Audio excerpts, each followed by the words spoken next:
Яг өнөөдөр 9 сарын 13 болж байна. Тэгээд хэдүүлээ вебинар эхлэе. Тэгээд энэ 7 хоног болсон хамгийн эмгэнэлтэй хамгийн том мэдээ болох Charlie Kirk хүнд assassinated буюу хүн өгсөн алуусан талаар ерөнхийдөө бол ярилцаад хэдүүлээ эхлэе гэж бодлоо. Тэгээд миний тул Charlie-г яаж мэддэг вэ гэхээр би Трампыг ерөнхийдөө бол дэмждэг болоод дуудаж байгаа. Тэгээд 2024 оны сонгуулиар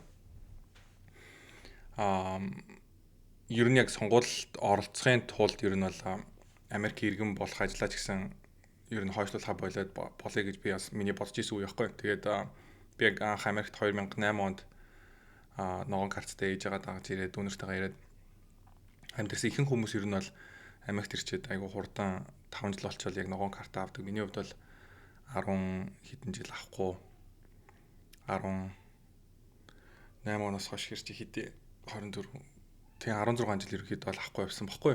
Тийм би угаасаа яг амьдралынхаа талыг яг Америкт ирснээс хойш ерөөхдөө болж байна гэсэн үг. Тэгээд анх бол би яг мэдээж Монголда бизнес хийн энэ төргээл яг тиймэрхүү юм боддог гэсэн. Тэгээд сүүлд манай эхнэр хоёр дахь хүүхэдтэй жинсэн болоод бид 2019 онд ер нь бол Америкт ирж амьдрыг шийдэжсэн. Тэгээд Монголд бол мэдээж яг хүүхэд өсгөхөд тохиромжгүй байна. Тэгээд иймэрхүү шалтгаануудаар бол ирж ирсэн. Тэгээд эргэж ирчээд бас ерөнхийдөө бол улс төрийн төр сонирхож эхлээд Америкийн тухай ч гэсэн илүү их ерөнхийдөө судлахаас өсөлөө тэмүүлэл аяг өндөр ер нь босно л доо хувьд. Тэгээд 2023 24 онд ер нь бол би бас Америкийн түүхийн төр бас арай их судлаад мэдээж би бас эргэж ирээд Монголоос бас эргэж ирээд ерөнхийдөө бол Библийг илүү уншия, бурхантай илүү ойр болъё гэдэг тал руугаас илүү ер нь хандж исэн миний амьдрал яг тэр мөчлөг байсан байхгүй. Тэгээд Charlie Kirk мэдээж юугаар илүү танигдсан бэ гэхээр мэдээж нөгөө коллежуудаар яваад хүүхдүүдтэй ярилцаал тий. Ингээ явдаг. Тэгээд миний яг иргэн болохыг шийдсэн дээрээс нь бас мэдээж нөгөө Трампыг дэмждэг болгосон шалтгаануудын нэг нь юу вэ гэхээр би өмнө ерөөсөө мэддэг байсан зүйл маань Америк орн чинь анх христчэн хүмүүсийн бий болсон улс юм байна шүү дээ тий. Тэгээд City on a Hill буюу хад нэр хотыг бий байгуулнаа. Хоёр дахь те Иерусалим шиг ерөнхийдөө бол хотыг бий болгоно гэж анхны энэ Америкт ирж суурч исэн хүмүүсийн ярьж исэн тэгж хүсэл мөрөөдж исэн тэр зүйлүүд байдаг байсныг энэ төр мэдээд бурханд итгэдэг, бурханд хайртай наа чиг юм христчэн хүмүүсийн амьдардаг юм гайхалтай ор юм байна штэ гэдэг мэдсний дараа би айгуух Америкт ирнэ айгуух хайртай болсон л доо. Тэгээд яг Charlie Kirk бол үнэхээр гайхалтай тийм Америк залуучуудын нэг. Тэгээд миний хувьд бол яг нэг дотн сайн мэддэггүй байсан ч гэсэн яг энэ сая 9 сарын 10-нд болсон асуудлын дараа би бас илүү ерөнхийдөө appreciate хийгээд өмнөх бас видеонуудыг хараад бас өөлөөх ингээ биширч хүндэлж байгаа юм залуугаа. Тэгээд зөндөө олон хүмүүс бол JFK-гээс хойш болсон хамгийн одоо юу гэдэг нь те зархтай ерөнхийдөө бол одоо том юм үйл явдал боллоо. Маш чухал хүн асуурсан, алуусан ийм үйлдэл боллоо гэж үл ярьсан. Тэгээд Монгол хүмүүсийн хувьд бол бидний хар төсөөлөл одоо жишээ нь зориг асан алуусантай төстэй гэхээр ийм зүйл болж байгаа. Тэгээд их сонирхолтой юм нас юу вэ гэхээр бид нартэй их ойрхон амьдардаг гэсэн юм билээ. Арлигтан айц төрсэн. Тэгээд бид нар Америкт анх 2008 онд ирэхдээ Glenview гэдэг хотод ирж амьдарч байсан.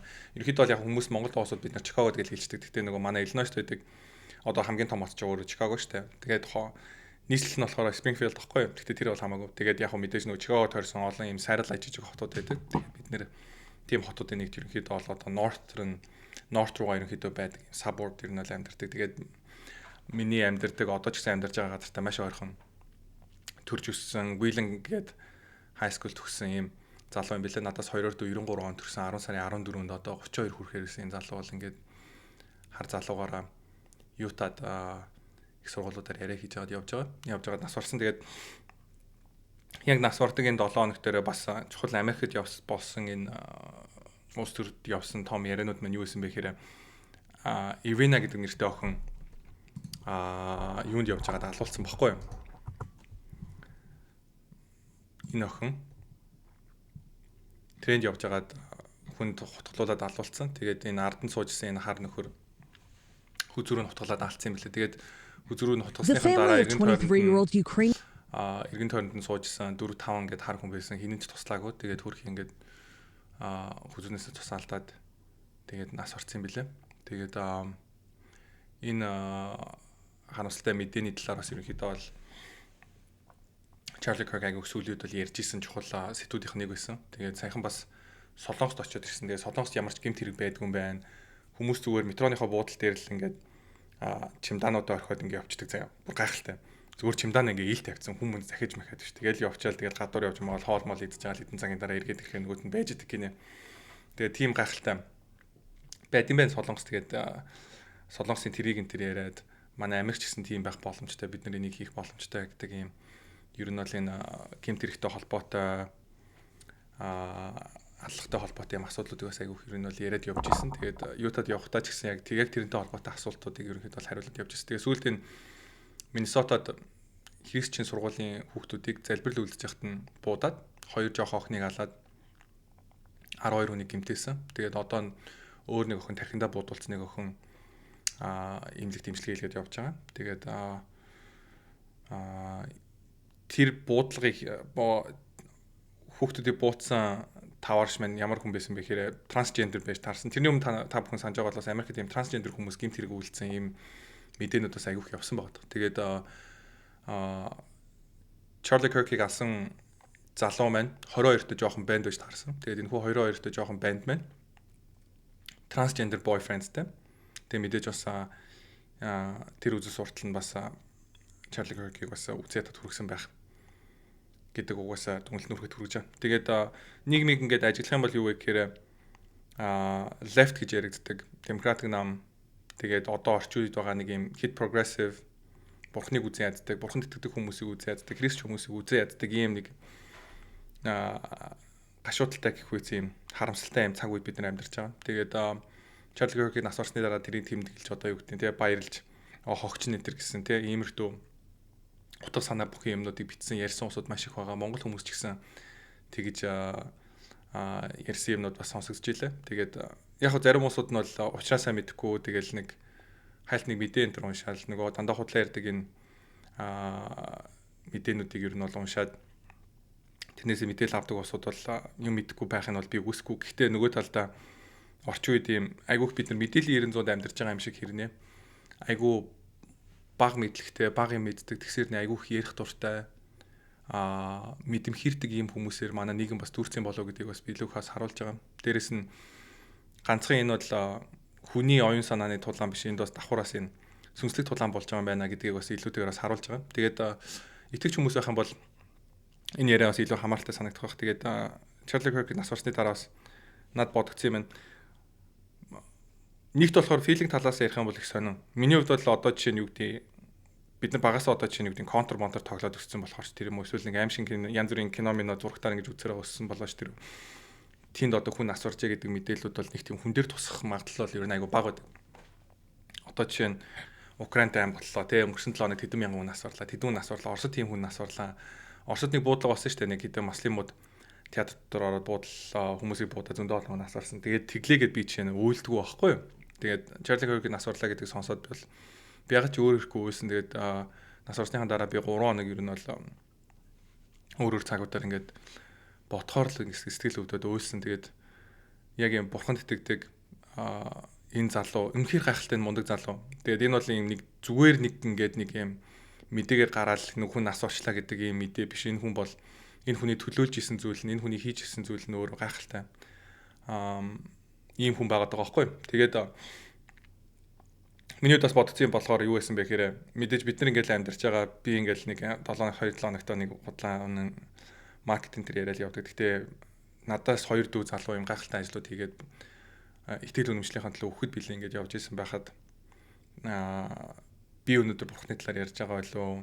Өнөөдөр эргэн тойрны хүмүүс бурхны сайн мэдээг хүргэж байгаа үгүй лөө гэдэг дээрээ бас айгүйх тийм бодходоос хүргэсэн. Тэгээд хамт бас энэ намайг магадгүй дагдаг сонсдгоос хийш жаахан дүүс мэн авах юм бол хэдүүлгийнхний хувьд бас ингээд сэргийх босох хүчтэй байх цаг үе ирсэн болоо гэж бол бодогдлоо гэж бас би хуваалцмаар санагдсан юм аа. Тэгээд бас Charlie Kirk-ийг нас барсны дараа олон хүмүүс бас бурхны талаараас бодож эхэлсэн нь бас мэдгдсэн. Тэгээд Есүсийн талаар хүмүүсийн ярьж байгаа Есүсийн тухай одоо ингээд нөгөө тренд хийгээд одоо чинь Twitter дээр яваад эхэлж байгаа байхгүй. Тэгээд олон хүмүүс амьдралаа анхудаага сүмд явах чинь сүмд явхад яа тийм урчилж очно гэдгээ хэлж мэддэг шаардлагатай энэ гэсэн тийм нэг иймэрхүү нийт юмуд бичсэн юмуд бас байсан. Тэгээд хэдүүлээ Charlie Kirk-ийн талаарх бичлэгүүдийг бас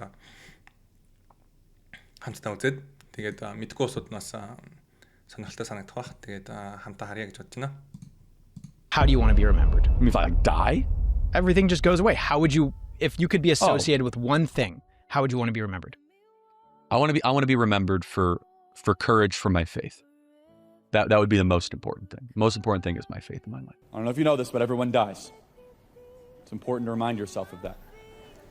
That you face God, the judge, and he's going to list everything you did wrong in your life. It's going to be a long sentencing hearing for me. Well, you get justice, which is hell, because that's what we deserve. Mercy, which is less of that, which I'll allow the theologians figure out what that is. Or grace. What is grace? Grace is something so unique, so different, so profound. Which is as soon as the sentencing's about to be ushered in, someone comes in and says, no, I will serve that prison sentence for him. I will go into the prison cell for him or her so that they can live forever. That's grace. You didn't earn it. You didn't check boxes for it. You didn't go park cars for a ministry and that gets you extra points to go to heaven. None of that's true. It's that it's equally accepted for all people that allow Jesus Christ to be your Savior, the Savior of the world, to be born new and to be completely and totally renewed. That's a gift that we must try to give all people in the world. I mean, I've had an unbelievably blessed life. Been doing this now, it'll be 12 years on June 5th. Such a young man to do it. So young. Yeah, so praise God. I mean, I've been all across the world. I've met with world leaders. I've flown in Air Force One, got to know a president. I have an amazing family, the podcast, Turning Point USA, all that stuff.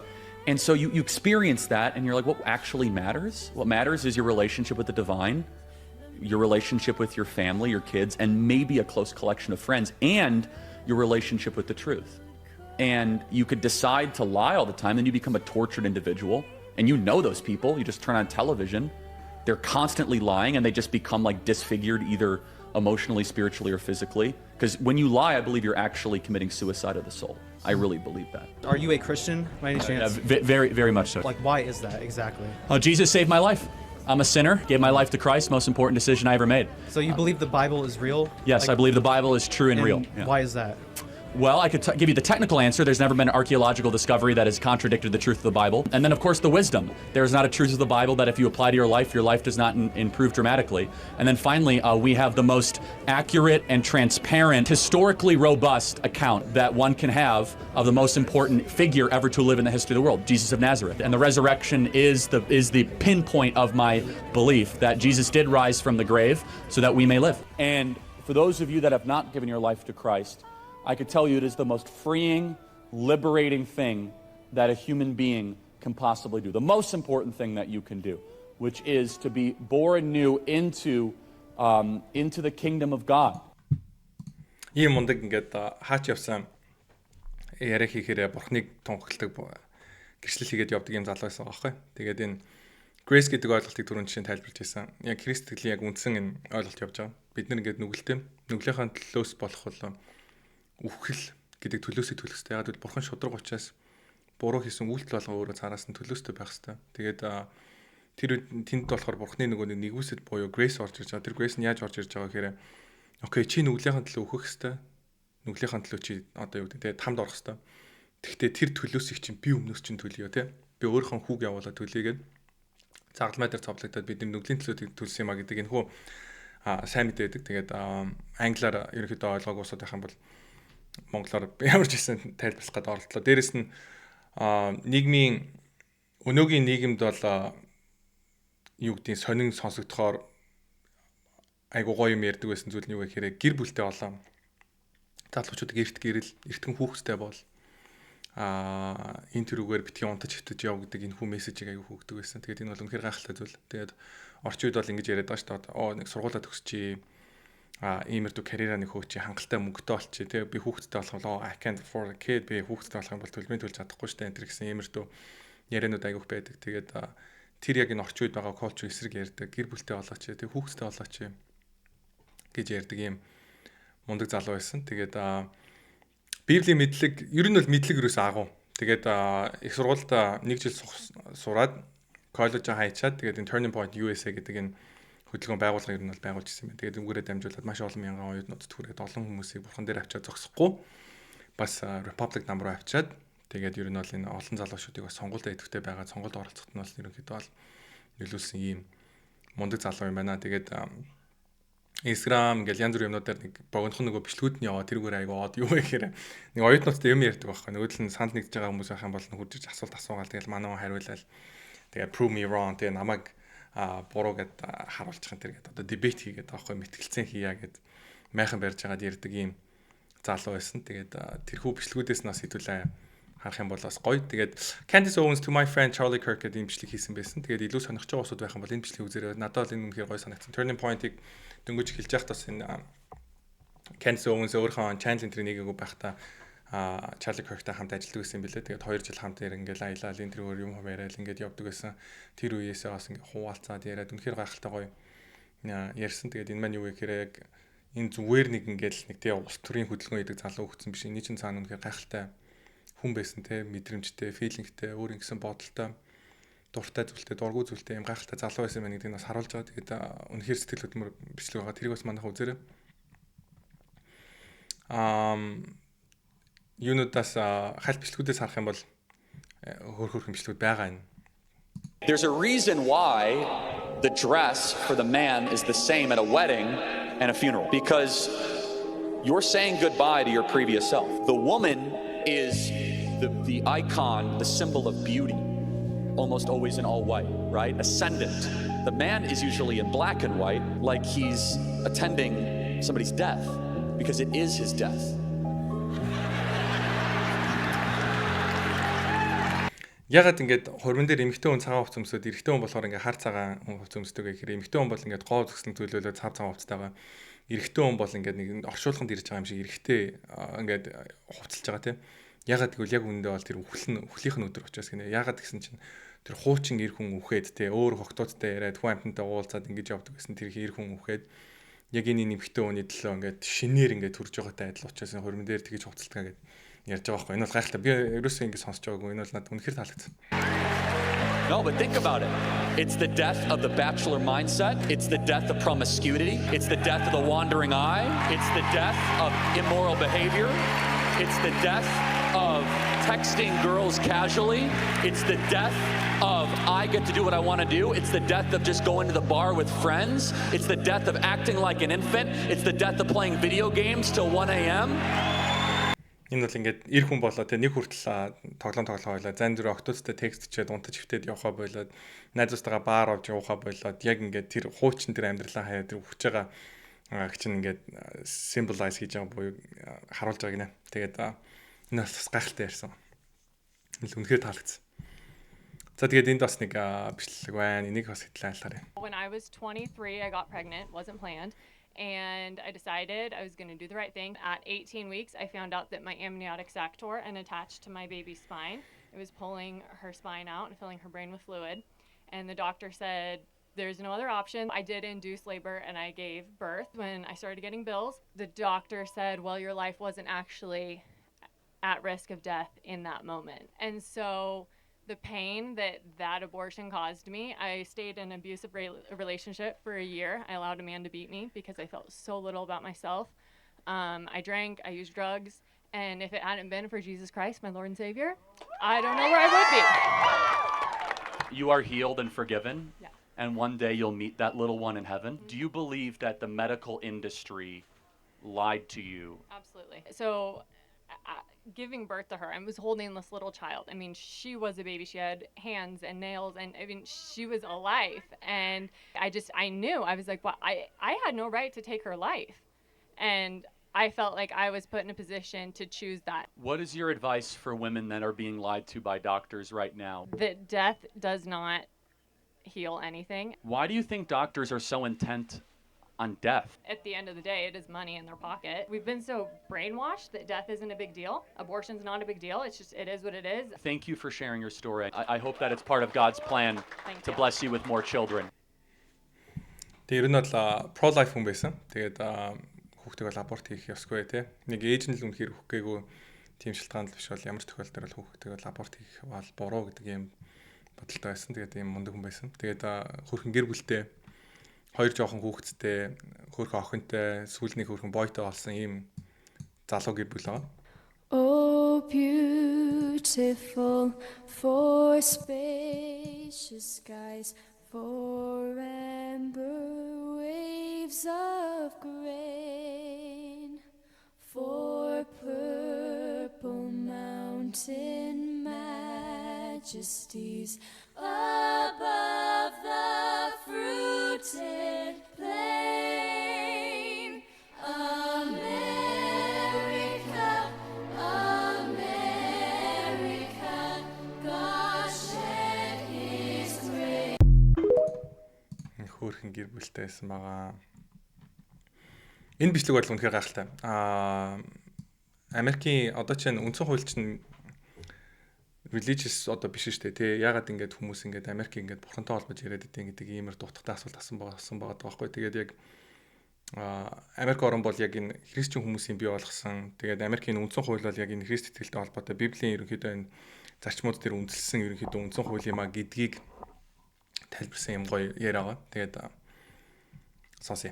Common law, because the Declaration only refers to God 4 times in the Constitution. It doesn't refer to God at all, and it only articulates the structure of government. So first of all, remember that we were a collection of states and colonies, and you need to read the state constitutions before anything else. 13 out of 13 required a declaration of faith. In almost every single one of the original state constitutions, they had, I profess Lord and Jesus Christ as my Lord and Savior. Secondly, 55 out of 56 of the original signers of the Declaration were Bible-believing, church-attending Christians. You asked about common law. Let's go to 3 principles of common law. Presumption of innocence, due process, and jury of your peers. All 3 are biblical principles. So, and all wrapped into the ultimate biblical principle that you shall not favor justice if you are rich or poor, which is in Leviticus 19, which is the idea of blind justice, which is incorporated also in the New Testament ideal, neither slave nor Greek nor Jew, you are all one in Jesus Christ, which is the idea of human equality. These are all biblical ideas, but more importantly than that, they say that God was only mentioned 4 times in the Declaration of Independence. Well, that's a big deal. John Adams famously said the Constitution was only written for a moral and religious people. It was wholly inadequate for the people of any other. The body politic of America was so Christian that our form and structure of government was built for the people that believed in Christ our Lord. One of the reasons we're living through a constitutional crisis is that we no longer have a Christian nation, but we have a Christian form of government, and they're incompatible. So you cannot have liberty if you do not have a Christian population. Wow. За Чарли Кокийг нас орсны дараа ингээд эргээд ерөнхийдөө сүмдээ явах хоруулж байгаа, бурхантай илүү ойр болж байгаа гэсэн бас ингээд хүмүүсээс айгүйх байгаа. Тэгээд Англид бас өнөөдөр 1 сая хүн жагссан. Тэгээд энэ нийтдээ юу хийцээсэн. За atheist хүн байна. Энэ бүтэнсээ нэгэ сүм явахсан. Янз бүрийн зөвлөгөө хүн байна уу гэдгсэн чинь би бас явт юм уу. Тэгээд юу нөө. Тэгээд би бас гинт явж эхэлт юм уу гэж бодож байгаа. Тэгээд очихор зүгээр би ингээд орж болох юм уу юм уу гэдгсэн чинь яа зүгээр л хөшөө алхаал орчдөг гинэ, алхаж ороо суучдаг гинэ нэг хоорондоо ярьжсэн. Тэгээ энэ бас их хөвгөлтэй санагдлаа. Тэгээд Laura Loomer бас энэ Twitter дээр энэ юга болцсон байгааг энэ трендинг болцсон байгааг энэ ажиглаад ширэлцээсэн. Тэгээд Charlie Kirk тэгээд Trending with Jesus. UK-д өнөөдөр сая хүн цугларсан нэнд. Тэгээд хүмүүс ингээ бүгдээрээ Charlie гэдэг орилж байгаа. Тэгээд энэ банд бас хөөрхөн заяа Charlie Kirk зориулаад дуу зохиогоо. This is the new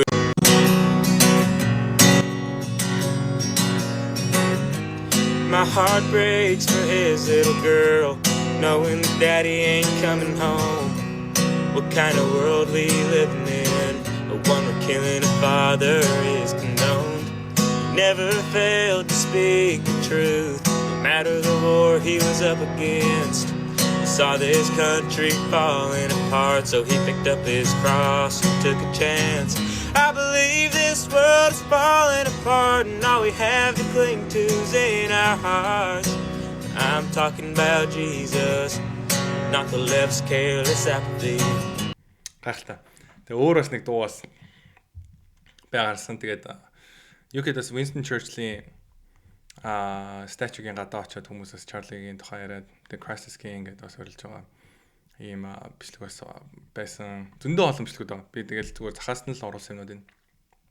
White House-аас бүр Charlie Kirk-ийг дурсаж энэ бас бичлэг. Only in America is it possible to say, you know what, I don't like the way the country is going, and to do something about it. Take that risk. Take that leap of faith. stay involved, trust God, and act obediently. Romans 12:2 verse. That God will use all things for good for those who love him. It's bigger than you. I want you to remember that. It is bigger than you. It's bigger than Fox News дээр ярьсан гэж. You are here to make somebody else's life better, the pursuit of liberty and freedom. You know what? Гахалтай. Эхнэр нь мэдээлэл хийсэн. Тэгээд энэ Turning Point USA-г ер нь бол дуусахгүй бид нэр үргэлжлүүлнэ гэдгийг ер нь бол энэ дээр бол мэдээлжлээ. Тэгээд Charlie Kirk-ийг нас барахаас өмнө Instagram-ийн дагагч нь сая 2 сая хүрэхгүй байсан бол нас барсныхаа дараа Instagram дагагчийн тоон 11 сая болж өссөн. Тэгээд Turning Point дээр бас нэмэлт санхүүжилт өгье мөнгө өгье гэсэн асуудаас айгүй хүсэлтүүд гаргасан гэж тэгжилээ. Тэгээд Erika Kirk бас ер нь бол одоо үргэлжлүүлнэ бидний movement бол илүү хүчтэй болно гэдгээ мэдэгдэж бас ярьж илээ. Тэгээд энэ бас үнэхээр сэтгэл хөдлөн бас яриа болсон. Тэгээд энэ snippet-нээс энэний нугаас идэл харж харжээ. Evildoers responsible for my husband's assassination have no idea what they have done. They killed Charlie because he preached a message of patriotism, faith, and of God's merciful love. But they should all know this. If you thought that my husband's mission was powerful before, you have no idea. You have no idea what you just have unleashed across this entire country. In this world, you have no idea. You have no idea the fire that you have ignited within this wife. The cries of this widow will echo around the world like a battle cry.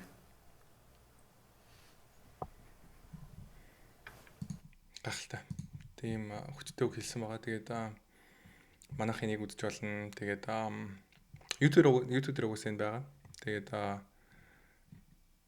Charlie Kirk их нэртэйгээ яаж танилцсан тэгээд иймэрхүү бичлүүд хийсэн. Тэгээд энийг үзвэл та бүхэн арай л судалж авах. Тэгээд энэ хүрээд ямар ч гэсэн Charlie Kirk-тэй холбоотой яагаад дуусгах гэж бодож байна. Тэгээд миний хувьд бас би яг үнэхээр зүгээр орлогын аргагүй юм мундаг залуу.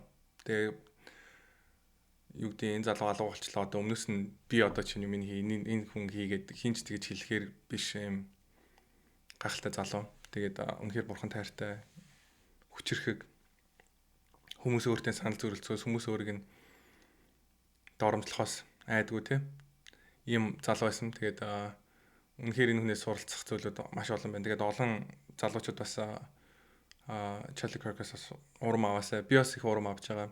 Тэгээд бас их юмыг бодогдуулсан. Тэгээд цаашдаа бас улам илүү хичээж амьдрах хэрэгтэй байна гэдэг бодлыг бас надад бас төрүүлсэн. Тэгээд өнөөдөр бас мөлжөртэй болгон сонсч та бүхэн маань бас тийм бас мессежийг бас хүлээж аваасаа гэж хүсэж байна. Тэгээд Mark Trory, Scott Bessent Төв банкыг ерөнхийдөө бол нэлээд шүүмжлээд эхэлсэн. Тэгээд энэ хүү Төв банк руу дайрж байгаа дайралт юм шиг иймэрдүү мэдээллүүдийг бол маркет бол нэлээд сөрөг юм шиг яриад байгаа. Гэхдээ би бол богино хугацаанд бол маркетингнээс болоос хавлах магадлал бол байж болно зэ. Тэрийг бол үүсэхгүй. Гэхдээ энэ бол урт хугацаанд дээр бол энэ бол маш буулж мэдээ. Тэгээ өмнөх би вебинаруудаар сайн ойлгомжтой бас ярьж чадаагүй гэж магадгүй. Төв банк төрийн сан Америкийн ерөнхийлөгч гуруулаа нэг ерөнхийдөө төрийн бодлогыг дэмжиж Америкийг эргүүлээд одоо manufacturing powerhouse болгоё. Химэл оюун ухааны тэргүүлэгч болгоё. Бүх ерөнхийдөө стратегийн чухал одоо үйлдвэрлэл болон стратегийн чухал нэгж одоо секторууд дээрээ бие даасан болёо гэдэг энэ хүү мишнийг те зорилгыг урдаа тавиад зүтгэж байгаад энэ цагт энэ бол эдийн засгийн өсөлтөнд бол маш эерэг мэдээлэл. Тэгээд хүмүүс бол яг хөө ингээл инфляц ч юм шүү тийм шүү гэдээ яриад байгаа. Ягаад ер нь инфляцаас хүмүүс айдیں۔ Тэ инфляц бол тодорхой хэмжээнд 3-6% нэг инфляцтай байхад бол эдийн засгийн өсөлтөнд харин ч сайн байдаг юм байна гэдэг ийм судалгаа бол байд юм байна л да. Тэгээд хүмүүс юунаас эмээгээд байгаа вэ гэхээр инфляц өсчих юм бол Төв банк бодлогын хүүгээ бууруулах болчихно. Тэгээд бодлогын хүүгээ нэмээд тэрнээсээ болоод ерөнхийдөө зах зээл дээр ерөнхийдөө нэг financial condition маань өөрөө tight болоод тэгээд эдийн засаг ерөнхийдөө цаарад маркет тэрнээс болоод унах юм биш үү гэдэг яриануудыг яриад байгаа байхгүй. Гэхдээ өнгөрсөн хугацаанд бодох юм бол бодлогын хүү айгүй өндөр байхад ч гэсэн бид нар bull market-тэй байлаа шүү дээ. Тэгээд дээрээс нь заяа. Үнэхээр за Трампын бодлогоос болоод инфляц өслөө гэж бодъё. За хэдүүлээ төсөөлөе. За 2026 онд хэдүүлээ инфляц 5% болчлаа гэж бодъё. 5% болчлаа гэж бодлоо. 5 сар гэхэд угаасаа Паулийн оронд Трамп өөрийнхөө үнийг оруулчихна.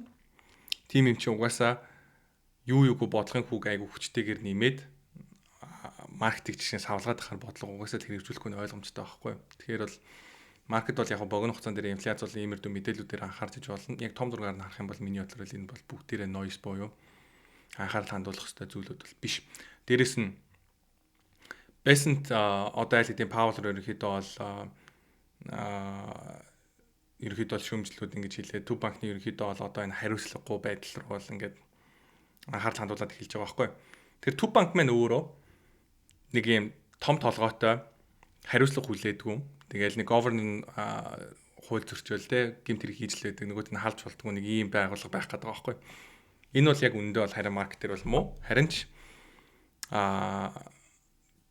зөв юм хийгээд те магадгүй ерөнхийдөө бол төрийн бодлоготойгоо буюу одоо ерөнхийлөгч байгаа явуулах байгаа бодлоготойгоо төв банкны бодлого нь нийцээд явах юм бол энэ маань яг үндэ бол улс орны хөгжил талаас ч тэр тэгээд хөрөнгө оруулалт хийж байгаа бидний өнцгөөс ч тэр зөв сайн чиглэлтэй ийм ажил болох учиртай. Тэр миний бодлол ийм байгаа. Тэгээд энэ талаар бол хэдүүлээ цаашдаа бол үргэлжлүүлээд ярих бах. Тэгээд энтэг Америк хоёр удахгүй хилцээрт ерөнхийдөө хүрэгч байгаа бид нар бол ингээл сайн найзууд ухааны юм энтхийн ерөнхийлөгчлэн л ах та одоо л те Наренда Монди гэдэг таварш битсэн байлаа. Тэгээд эндээс хэдүүлээ Трампын хийгээд байгаа улс төрийн ямар тоглолт байгаа вэ гэдгийг ажиглаж болно. Тэр нь юу вэ гэхээр Украин болон Оросын дайныг дуусгах гэдэг. Оросыг дарамтлахын тулд Оростой хамгийн эдийн засгийн харилцаа өндөртэй орнуудыг ер нь бол дарамтлаад эхэлчихэж байгаа байхгүй.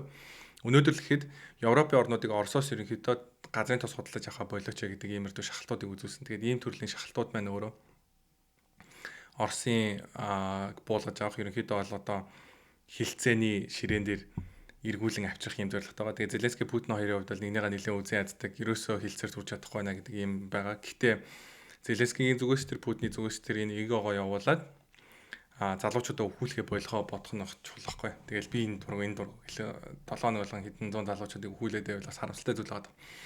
За, GameStop-ийн бишэдээ орлогын тайлан гарсан. Тайлан айгуу сайн гарсан. GameStop-ийн бишэдээ NFT борлуулалт болон бусад энэ дижитал борлуулалтууд айгуу сайжирж байгаа юм мэдээлэл гарсан. Тэгээд энэ маань юу вэ гэхээр GameStop-ийн хувьд бизнес модель ерөнхийдөө бол өөрчлөлт хийгээд энэхүү компани маань яхаарахгүй мундаг энэ эргэлт хийж байгаа компани байна гэдгийг бол харуулсан. Тэгэхээр GameStop дээр бол үргэлжлүүлэн цаашдаа буулж байхад бол буруудахгүй юм болов гэж бол харж байгаа. Нэг талаас нь нөгөө талаас нь те GameStop-ийн нийт хувьцааных нь 15% нь одоо шорт хийгдсэн ийм компани байхгүй. Тэгэхээр айгүй өндөр ерөнхийдөө бол ийм шорт хийгдэж байгаа ийм хувьтай ийм компани байгаа. Тэгвэл нь биш те хүмүүс биш те нэг төрлийн ийм ногдол ер нь бол dividend гэдгийг бол монголоор бол ногдол ашиг гэж ярьдаг шүү дээ. Энэ тохиолдолд болохоор ногдол ашиг биш зүгээр ийм synthetic derivative гэж байгаа байхгүй. Тэр нь юу вэ гэхээр биш те 10 хувьцаатай хүн болгон $32 биш те GameStop-ийн нэг хувьцааг худалдаж авах эрхийн бичгийг хүмүүстэй ерөнхийдөө бол дивиденд олгож буюу ногдол олгож өгнө гэдэг ийм мэдээлэл гарсан. Тэгээд энэ мэдээлэл маань их сонирхолтой. Юу вэ гэхээр хэрвээ GameStop-ийн хувьцаа өсөд $32-аас дээш явчих юм бол хүн болгон $32-аар GameStop-ийн хувьцааг худалдаж авах боломжтой болчихно гэсэн үг байхгүй. Нэг төрлийн call option-тай болчихно гэсэн үг. За тэгэнгүүт short хийж байгаа улсууд маань энэний эсрэг талд байгаа учраас эдний хувьд дахиад энэхүү call option-ыг худалдаж авах биш call option зардсан болж байна гэсэн үг. Тэгэхээр энэ маань юу хийж байгаа гэхээр GameStop-ийн хувьцааг shortlж байгаа хүмүүсийн эрсдлийг өндөр болгож байгаа ийм үзүүлэлт болж байгаа байхгүй. Тэгээд энэс болоод GameStop-ийн хувьцаас өсөд явах боломжтой. Тэгээд GameStop-ийн хувьд бол ямар нэг өөр байхгүй хэмжээний кэштай дээрэс нь бизнес нь эргэж байгаа эргээд ашигтай болж байгаа юм компани байгаа учраас эндээс бас нэлээд сонирхолтой юм хөрөнгө оруулалт байх боломжтой бас харагдаад байгаа. Тэгээд GameStop-ийн талаар бол энэ хальт ярьлаа. Би энэ дээр зураг оруулахаа мартчихж. Avena гэдэг охиныг алсан хар таваар шиг 14 удаа өмнө баривчлагдчихсэн нөхөр байгаа байхгүй. 14 удаа баривчлагдчихсэн хүн одоо яахлаар гудамжинд яваад гинт хэрэггээд яваад ингэж гайхчихж магадгүй. Тэгээд Америк маань ийм сонин нөхцөл байдал тулгарцсан. Тэгээд Америкт одоо чинь би энэ Трампын дэмждэг энэ улаан малгайгаа чинь гадуур ингээд өмсөд явахаар манай их нэр ягаад наатаа тайлаа хараа чамаа хүн амтаа алчуул яхах энэ төр гэдээ байнга тэгдэг байхгүй. Тэгээд бид нарыг нэг юм сонин нийгэмд амьдраад. Тэгээд христчин хүмүүсийн банкны аккаунтыг хаасан байгаа. Зөндөө олон хүмүүс христчин болохоор ажлаас нь халсан байгаа. Трампыг дэмждгээс нь болоод одоо жишээ нь юу гэдэг те дайралтанд өртсөн машин жишээ рүү ингээд хүмүүс одоо юу гэдэг дугуй мунг хаалтсан эсвэл түлхүүр дайцсан иймэрдүү тохиолдол жишээ ингээл үлхэн байдаг байгаа байхгүй. Тэгээд энэ шүүгчүү шилжих юм бол юу вэ гэхээр дахиад ийм гимт хэрэгтэй хүмүүс дуртай. Бурханд итгэдэг хүмүүс дургу ийм сонь нэг юм яваад. Тэгээд энэ шүүгч маань North Carolina-ны шүүгч маань болохоор Америкийн нэг хэд хэдэн мужууд байт юм байна. Тэр нь яадаг вэ гэсэн чинь хуулийн сургууль сураагүй байж, bar exam өгөөгүй байж шүүгч болж болдог. Тэгээд энэ хүү мужийн шүүгч нэг хар хүүхэн байгаа даа байхгүй. Тэгээд тэр хар хүүхэн ямар нэгэн хуулийн мэрэгжилтэй, хуулийн мэдлэг энэ төр гэдгээ ер нь бол одоо юу гэдэг at least одоо чинь юу гэдэг paper дээрээ тийм байхгүй. Шүүгч болсныхаа дараа хэр судлаад өөрөө мундаг явсан бүү мэд те. Тэг ямар ч байсан нэг юм гинт төрөхтөөд хайртай нэг юм шүүгч нартай болсон нэг юм байгаа байхгүй. Тэгээ мэдээж яг Storm Quarks-тай хамаарал багтай мэдээлэл байж болно. Гэхдээ Америкт явж байгаа ийм улс төрийн ерөнхийдөө бол уур амьсгал ийм байгаа гэдгийг бол манайхаа ойлгож болно. Тэгээд ямар ч байсан хамгийн чухал 7 сүүлийн 7 өдрийн мэдээллүүд донд иймэрдүү ерөнхийдөө мэдээнүүд маань илүү маркетинг анхаарлыг татсан байгаа. За шинэ iPhone зарлагдсан. iPhone 17 зарлагдсан. iPhone 17 Pro маань биткойн шиг улбар шарамгтай болж байна гэдэг Coinbase-д бичсэн байсан. Тэгээд нэг иймэрдүү бас нарийнхан iPhone-оос гарч байгаа. Энэ нийтдээ жижигхэн зураг оруулчих. Тэгээд дээрээс нь биш ээ те. Apple дахиад шинэ төрлийн чип гаргасан. Маш богино хугацаанд биш ээ хурдан урд ийм чипнүүдийг гаргаад байгаа байхгүй. Тэгээд Apple-ыг эндээс харах юм бол биш ээ. Apple нэлээд мундаг гар утасны чип зохион бүтээдэг одоо хийж чаддаг ийм компани болцсон байна гэдгийг ер нь бол эндээс ажиллаж болно. Тэгээд machine learning-тэй холбоотой capacity-г нэлийн хүчтэй болгосноор Apple Intelligence гэдэг зүйл маань одоо энэ дараа жилээс илүү хүчрэх болоод гараад ирэхээр энэ гар утсууд маань ер нь тэрэндээ зориулаад илүү юм хүчрэх чиптэй болж байна гэж бол ойлгож болно. Тэгээд нарийнхан гар утас гарч байгаа маань Apple нөгөө нэг ивхэж болдог гар утас дараа жил гарахтаа ерөнхийдөө бэлдэж байгаа технологийн одоо бэлтгэл болж байна гэж бол ер нь бол харж байгаа. Гэтэ маркет бол Apple 17-гийн одоо энэ зардал гарсны дараа л хувьцаа бол унсан. Өнгөрсөн жил ч гэсэн угаасаа тэгж унжсэн санагдаж байна. Энэ маань юу гэхээр нөгөө buy the rumor sell the news буюу цуурхал гарахаар худалдаж аваад яг мэдээнийхэн дараа зар гэдэгтэй адилхан ийм мэдээлэл болж байгаа. Тэгээд яг надад бол энэ 17-ны FOMC-гээр бодлогын хөг бууруулсны дараа маркет дээр ч гэсэн тиймэрдүү дүр зураг харагдах болов гэж бол би бол бодоод байгаа. Тэр маань юу гэхээр окей бодлогын хөг бууруулах юм байна. Одоо энэс болоод маркет өснө гэдэг утгаараа маркет маань төрүүлээд худалдаж аваад ерөнхийдөө мэдээ хүртлээ өсөөд яг үнэхээр тухайн үйлдэл болсны дараа маркет ерөнхийдөө бол тодорхой хэмжээнд бол correction хийгээд уунах юм боломжтой бол надад санагдаад байгаа. Тэг ямар ч байсан юм мундаг чип бас Apple-аас зохион бүтээж байгаа гэдэг юм мэдээлэл гарсан. Oracle-ийн биш ээ те. Тайлан маш сайн гарснаар биш ээ те. Хувьцаанд буудсан зай. За юун сайн гарсан бэ гэдгсэн чинь орлого нь бүр дэлбэртэл өссөнөөс илүүтэйгээр backlog нь аягүй хүчтэй өссөн. Backlog нь бараг 450% өссөн болж таарсан. Тэгээд энэхүү backlog-ийн өсөлт маань юунаас болсон юм бэ гэдгсэн чинь OpenAI-тай $300 тэрбум backlog-ийн гэрээ хийсэн гэдэг. Одоо backlog гэдэг нь юу яриад байгаа гэхээр ирээдүйн худалдаа авалтаа өөрчлөөд ирээдүйн борлуулалтаа эргүүлээд өөрчлөөд хийчих чинь гэсэн үг байхгүй. Тэгээд яг уу OpenAI гэдэг компани заяа. Энд тэнд очиод айгүй олон тэрбум долларын хилцээрүүд хийгээд яваад байгаа. Яг үнэндээ энэ хүү хилцээрүүдийн төлбөрийг яаж ирээдүйд төлөх юм бэ гэдэг нь айгүй сонирм. Ягаад гэвэл за ChatGPT бол мэдээж мундаг. Одоогийн байдлаар зах зээл дээр тэргүүлж байгаа. Ингээд хэрэглэхэд бол үнэхээр гоё нэг тэрийг мэдж байгаа. Google Gemini биш ээ айгүй хурцтай бас ингээд catch up хийгээд айгүй сайжаад байгаа. Тэгээд Google-ийн хувьд болохоор ChatGPT-тэй харьцуулах юм бол маш олон даваа талууд байгаа. Тэр маань юу вэ гэхээр Google өөрөө маш ашигтай, маш том компани учраас энэ AI-тай холбоотой ChatGPT одоо ChatGPT-тэй адилхан энэ large language model-тай холбоотой энэ сектор дээрээ бол үргэлжлүүлэн алдагдaltaй ажиллаад байвал ажиллаа л. OpenAI хувьд бол тийм биш. Өөр орлого байхгүй учраас энэ дээр байнгын алдагдaltaй ажиллаад байж болохгүй. Тодорхой зэг дээр очиод ашигтай болох хэрэгтэй байхгүй. Тэгэхээр ийм том ялгаа байгаа даа. Тэгээ ямар ч байсан Oracle-тэй гэхдээ backlog нь өссөн ийм том хилцээрийг хийсний дараа хувьцаал нэлээд өссөн. Энтэй холбоотойгоор бид нэр мүлжүүртэй булан дээр бас өөр нэг арилжаа хийгээд ерөнхийдөө бол 5x-ийн ашиг бид нэр өнгөрсөн 7 хоног хийсэн байгаа. Өнгөрсөн 7 хоног хийсэн хамгийн сайн ашигтай арилжаа маань тэр байсан. Тэгээд өөрч бодчихлаа. Тэгээд Oracle-ийг бид нэр шидэ тайлангийн дараа нэлийн хүчтэй өснөхийн дараа тодорхой ерөнхийдөө бол гене буцаагаад өгөх байхаа гэдэг дээр бас бид нар арилжааны санал оруулсан. Бас энэ бас арилж бас амжилттай авсан. Тэгээд Nebius гэдэг компани NBIS гэдэг энэ тикертэй компаниг бид нэр санал болгоод бүр тусад нь яг зөвхөн энэ хувьцааг тайлбарсан би бүр пост хүртэл мүлжүүртэй буулан дээр оруулж ирсэн мүлжүүртэй.com дээр. Тэгээд энэ хувьцаа маань мүлжүүртэй буулан дээр бидний санал болгосноос хойш ойролцоогоо 170% феномен бараг ашигтай байгаа. Тэгээ ямар ч байсан маш хүчтэй өссөн. Ягаад вэ гэсэн чинь Microsoft 17 тэрбум долларын хилцээр хийлээ гэдэг юм мэдээлэл гарсан. За Solana дээр шидэ P token гэдэг токен гарч байгаа гинэ. Тэгээд энэхүү P token маань ямар ч үстэй юм бэ гэдгсэн чинь ер нь бол шидэ одоогийн байгаа токеныг тэ харьцуулбал competition unit буюу CU гэдэг энэхүү зүйлийг шидэ маш бага болгож байгаа. Тэгээд энэхүү өөрчлөлтүүд минь хараа 98% бага. 96, 97, 98, 96 бүр нэгсэндээ ингээд Solana дээр одоо чинь scalability буюу хэдэн шиг гүйлгээ хийх чадамжтай байх вэ гэдэг зүйл үзүүлэлтүүдийг сайжруулахын тулд маш олон зүйл ажиллана. Тэгээ одоо чинь юу гэдэг юм орж байгаа хардверээр ерөнхийдөө сайжруулж болох байхгүй. Одоо яг жишээ нь юу гэдэг юм тиймэрдүү график карттай ийм ерөнхийдөө бол компьютер дээр ингэж одоо чинь майнерыг ажиллуулах юм бол ингэ сайжруулна гэх тийм. Solana-ыг бол угаасаа айгу хүчтэй майнерын шаардлагатай байдгаар бол угаасаа зартай. Тэгээд энэ дээр болохоор юу гэхээр софтверийн шийдлэрээ дахиад нөгөө нэг automation хийж байгаа байхгүй. Тэгээд удахгүй бас Alpenglow гэдэг бас апдейт гаргаж байгаа. Тэгээд тэн дээр бас айгу том апдейтүүдийг гаргаж байгаа. Proof of history гэдгийг болоод өөр төрлийн consensus mechanism болгосноор илүү бас efficient болно гэдээ ярьж байгаа. Мэдээж technical detailуудыг би бүгдийг мэдэхгүй. Ямар ч байсан бидний ойлгох ёстой зүйл нь юу вэ гэхээр Solana-гийн байнгын сайжирж идэг илүү хурдан болно, илүү хүчтэй болно гэдэг энэ хүү тэгээд шинжилгүүдийг айгүй богино хугацаанд хурдтайгаар ерөнхийдөө хөгжүүлэлтүүдийг хийдэг юм мундаг culture байгаа даа байхгүй. Тэгээд энэ culture-ороо бол Solana бол зах зээл дээр бол үнэхээр мундаг төслийн байна гэдгийг бол манайхаа ойлгох хэрэгтэй. Тэгээ Solana дээр үргэлжлүүлэн мөлжөртэй болно бид нар буулж байгаа. Robinhood том зарлыг гаргасан. Robinhood дээр хүмүүс stock shortlж болдог болж байгаа. Дээрээс нь хамгийн гоё апдейт нь юу байсан бэ гэхээр social trading хийж болдог болж байгаа. Тэгээд Robinhood дээр бас дагдаг Robinhood-ийн мэддэг усуд байх юм бол Robinhood маань угаасаа prediction market-тэй болсон. Дээрээс нь кредит карт гаргасан. Удахгүй бас banking license-тай болоод банкны янз бүрийн сервисүүдийг бүгдийг нь үзүүлэх боломжтой болгож байгаа. Тэгээд Robinhood бол яг орчин үеийн 21-р зууны хамгийн амжилттай хүчрхэг юм санхүүгийн том компани болж ерөнхийдөө бол гарч ирж байгаа финтекийн компани болж гарч ирж байгаа. Pump.funny биш үү те пампын зоос биш үү те сүүлийн 7 хоног нэлийн хүчтэй өссөн. Тэгээд бараг 2 нуураад явцсан. Тэгээд эднэр маань яасан бэ гэхээр creative fee гэдэг дээр өөрчлөлт гаргаад зоос гаргасан усууд маань өөртөө илүү хөнгө олдог болж байгаа. Тэгээд энэ өөрчлөлтийн улмаас зоос гаргасан усууд маань бараг 7-8 9 дахин илүү орлого ерөнхийдөө олоод сүүлийн 24 цагт гэхэд 2.8 сая доллар олсон байна гэдэг ийм мэдээлэл гарсан. Тэгээд энэ маань юуг дэмжиж байгаа гэхээр нөгөө Pump.funny streaming platform-ын илүү амжилттай болоод эхэлж байгаа. Яаж байгаа гэхээр зоос гаргаад гаргасан зоосон дээр стрим хийгээд явчихж байгаа байхгүй. Тэгээд нөгөө зоосон дээр илүү анхаарал хандуулаад ингээд явчихж байгаа. Тэгээд миний хувьд л яг тийг сонирхол иймэрхүү юмнуудыг бол нэг авдаггүй.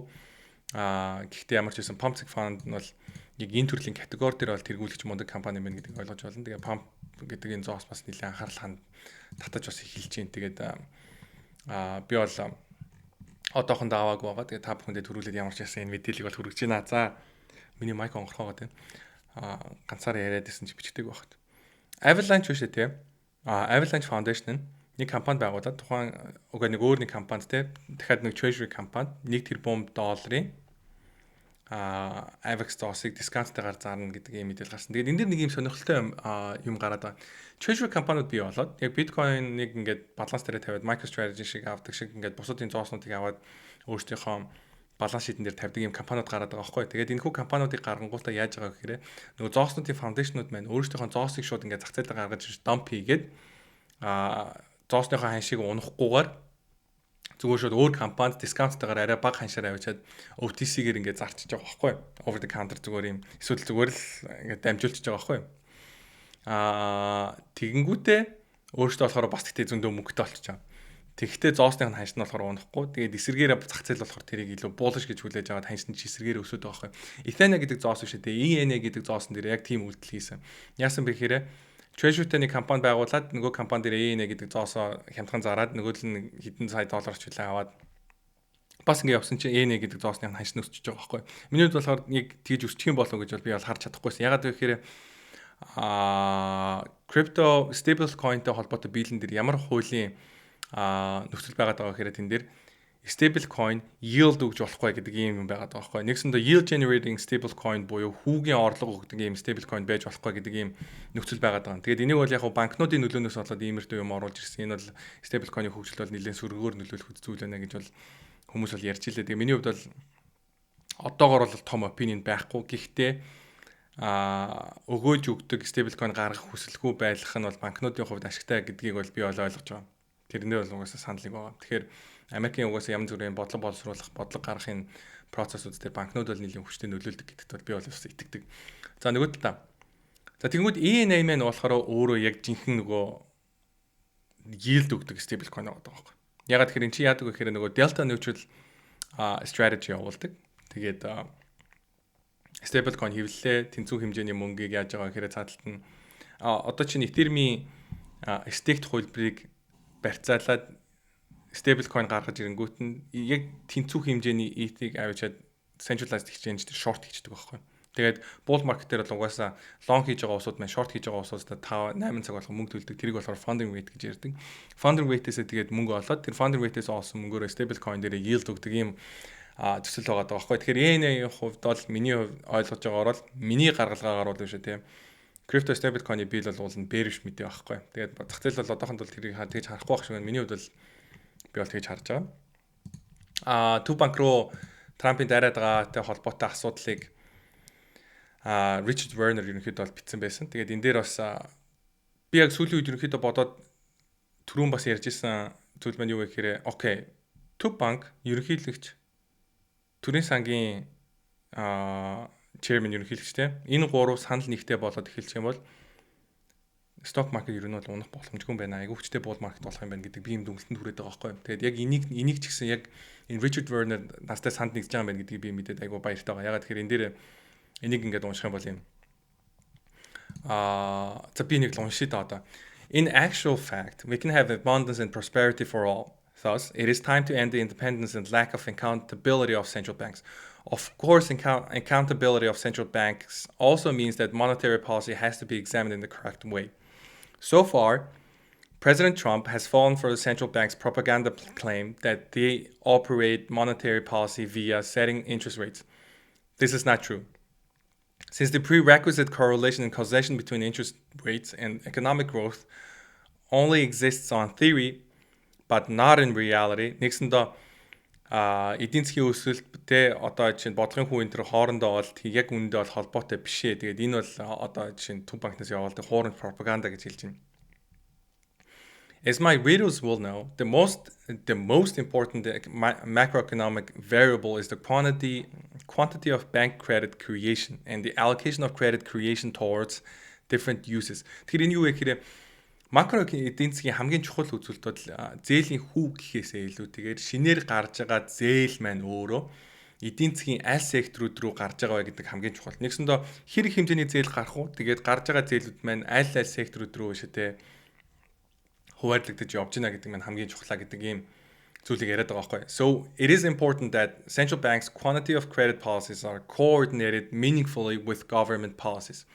If done well, most countries can deliver 10% plus real GDP growth, thus doubling national income every 7 years or so. Тэгэхээр нэгсэндээ үнэхээр төрийн бодлого, Төв банкны бодлого хоёр хоорондоо нийцээд зөв явах юм бол эдийн засгийн өсөлт бол 10-аас илүү хувь байх бүрэн боломжтой гэж бол энэ мундаг эдийн засгч үзээд байгаа байхгүй. Тэгэхээр юу вэ гэхээр дараа жил 5 сард Паул солигдоод тэгээд Scott Bessent Trump гурав ерөнхийдөө бол одоо шинэ chairman те ингээд нэг санаатай нэг бодолтой Trump-ийн ерөнхийдөө эдийн засгийн бодлогыг хамтдаа ингээд хэрэгжүүлээд явах юм бол Америкт дараагийн 4 жил бол маш том бүүн буюу эдийн засгийн маш хүчтэй өсөлт болох юм байна гэж бол харагдаад байгаа байхгүй.